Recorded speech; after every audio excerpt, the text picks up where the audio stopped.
কি নাম তোমার? আমার নাম শরীফুল মিয়া। বয়স কত হলো? বয়স 21 হবে। 21 বছর। এখানে কি সমস্যা নিয়ে এসেছিলে বলো? এখানে আমার অ্যালার্জির ধাপ ছিল, ঠান্ডা, নাক দিয়ে কাঁচা পানি আসতো, ছিক হতো আর টান হতো। শ্বাসকষ্ট? হ্যাঁ, শ্বাসকষ্ট হতো। আচ্ছা। তো এই সমস্যাটা কতদিন থেকে হচ্ছিল এটা? আমার ছোটবেলা থেকেই, আমার মানে যখন আমার বুঝতে শিখেছি তখন থেকে আমার এই প্রবলেমটা ছিল। আচ্ছা।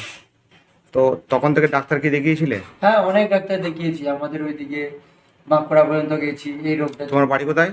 আমার বাড়ি হচ্ছে বিষ্ণুপুর, জয়পুর আচ্ছা। আমাদের থানা। তো ওখানে ডাক্তার দেখিয়েছিলে? হ্যাঁ, অনেক ডাক্তার দেখিয়েছি। ছোট বয়সে যখন ছিল তখন তো বাড়িতে বাবা দেখাতো, ডাক্তার হতে দেখাতো। হ্যাঁ হ্যাঁ। অ্যালোপ্যাথি না হোমিওপ্যাথি? না, অ্যালোপ্যাথি। অ্যালোপ্যাথি দেখাতে। হোমিওপ্যাথি খেয়েছিলে কখনো? না। হোমিওপ্যাথি দেখাওনি? না। আচ্ছা, দিয়ে ওগুলোতে ডাক্তার দেখিয়ে ছোট থেকেই তুমি এই রোগে ভুগছো। হ্যাঁ। আর এখন তোমার বয়স কত বললে? এখন 21। 21 বছর। হুম। তো মানে বহুদিন থেকে এই রোগটা সমস্যা আছে। হ্যাঁ। তো এই সমস্যাটা নিয়ে ভুগছিলে, কি কি সমস্যাগুলো তো আরো রিপিট করো, কি কি হতো? হাঁচি আমার হতো? হাঁচি হতো, নাক দিয়ে কাঁচা পানি আসতো, চোখ দিয়ে জল কাটতো, আচ্ছা। শ্বাসকষ্ট হতো। শ্বাসকষ্ট হতো? হ্যাঁ। শ্বাসকষ্টটা বললে যে যখন একটু পরিশ্রম করতে বা হ্যাঁ, হ্যাঁ, হাঁটাচলা করতে, হ্যাঁ, তখন শ্বাসকষ্ট হতো। একটু সাইকেলিং করলে, হ্যাঁ। তখন শ্বাসকষ্টটা বেশি হতে বলেছিলে? এমনকি আমাকে ওইখানে ডাক্তার গ্যাসও নিয়ে স্টার্ট করে দিয়েছিল আমার। আচ্ছা। মানে আমি গ্যাস প্রতিদিন আমাকে নিতে হতো 2 বার 3 বার করে, আচ্ছা, নাহলে শ্বাসকষ্ট হতো। শ্বাসকষ্ট হতো। হ্যাঁ। তারপরে তো আমার কাছে এখানে এলে, এখানে হ্যাঁ। এখানে সন্ধান কোথায় পেয়েছিলে? এখানে আমার বাবা ফেসবুক দেখতে দেখতে আপনার একটা ভিডিও বেরিয়েছিল। আচ্ছা, দিয়ে তারপর ওটা দেখেছিলে, দেখে তারপর হ্যাঁ, এসেছিলে হ্যাঁ, যে সাকসেস কেস কিছু আছে অ্যালার্জিটিক। এগুলো তো কোল্ড অ্যালার্জির সমস্যা, হ্যাঁ। অ্যালার্জিক রাইনাইটিস সমস্যা, এগুলো সাধারণত মেডিসিন অ্যান্টি অ্যালার্জি ট্যাবলেট দিয়েই সাধারণত ট্রিটমেন্ট করা হয়। এরপর আদার্স ওয়াই যেগুলো সিমটম যেমন থাকে সেরকমই, কিন্তু হোমিওপ্যাথিক কনস্টিটিউটিভ ট্রিটমেন্ট করার জন্যে এগুলো আস্তে আস্তে ঠিক হয়ে যায়। তো এখন তুমি এখানে হোমিওপ্যাথি চিকিৎসার পর কেমন আছো? অনেক ভালো আছি। এখন আমাকে গ্যাস নিতে হয় না। রাত্রে একটা মন্ট্রেল এলসি বলে ওষুধ খেতে হতো, ওটাও খেতে হয় না।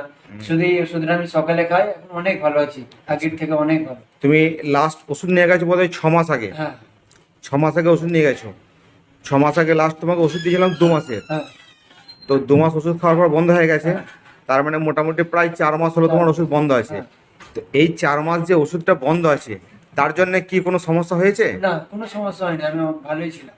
4 মাসের মধ্যে অ্যালার্জি ট্যাবলেট কিছু খেয়েছো? না না না, কিচ্ছু খাওনি? হয়নি। কোনো গ্যাস নিতে হয়েছে? না, না, নিতে কোনো হয়নি? গ্যাস নিতে হয়নি। আর হোমিওপ্যাথি ওষুধ তো 4 মাস আগেই শেষ হয়ে গেছে। হ্যাঁ। তার মানে 4 মাস হলো ওষুধ শেষ হওয়ার পরেও তুমি সুস্থই আছো হ্যাঁ, এখন? সুস্থই আছি। কোনো অসুবিধা নেই? না, কোনো অসুবিধা নেই। আচ্ছা, সেটাই বলার এখানে যে এই ট্রিটমেন্টগুলো সাধারণত যেরকম হয় অ্যালোপ্যাথি ট্রিটমেন্ট যেগুলো আছে, যেগুলো মডার্ন প্যাথিতে, সেগুলো কন্টিনিউ করতে হয় সেগুলো, এবং সিমটোমেটিক্যালি যেরকম যেরকম সিমটম আসে সেইভাবে সেটারই মেডিসিন দেওয়া হয়, যেগুলো তুমি আগে ব্যবহার করেছো। কিন্তু হোমিওপ্যাথিতে এই রোগগুলো পুরোপুরিভাবে নির্মূল হয়ে যায়। মানুষ এটা সহজে, অনেকের আস্থা থাকে না যে না এই রোগগুলো সারে না, কিন্তু না, এগুলো হোমিওপ্যাথিতে পুরোপুরি সেরে যায়।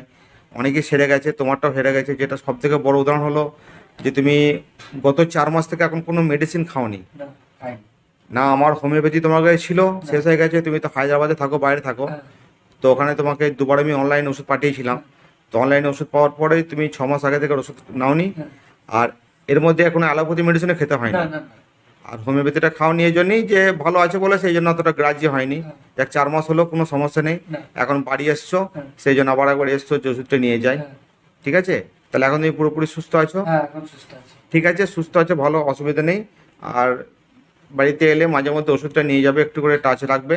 আর কোনো সমস্যা হলে একটু খেয়ে নেবে। এটাই বলার যে এই রোগগুলো হোমিওপ্যাথি ট্রিটমেন্ট যদি একটু ধরে ট্রিটমেন্ট করা হয়, পুরোপুরি একদম নির্মূল হয়ে যায়।